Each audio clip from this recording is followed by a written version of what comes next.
Hi everyone, this is KelleyAnn from Diesel Bookstore. I just wanted to hop on here and talk to you guys about a couple books in case you needed some reading for during quarantine. The first book that I want to talk to you about is a young adult.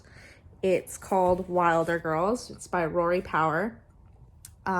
It's a sci-fi, and it's about this boarding school on an island called Rockstar Island Boarding School that has been under quarantine for the last 18 months. And on that island, there is this sickness that all the girls refer to as the tox, which has infected the island and them and their teachers, and it's killed off all the adults and changed their bodies in really strange and kind of horrific ways. So it's like an eco sci-fi for teens. It's very similar to Jeff Vandermeer's kind of Annihilation, that sort of sci-fi. It's really good. It's one of the best YAs I've read in a really long time. So yeah, great for teens, or if you're like me, an adult who likes to read YA, awesome book.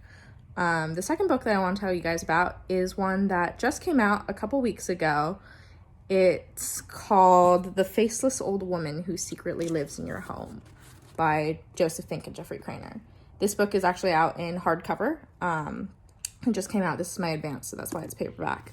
But it's the third book set in Fink and Jeffrey Cranor's world of Night Vale, which, if you're familiar with it, awesome. It was a podcast that they started writing novels set in that world, and they've also done books that are transcripts of the podcast. Super great.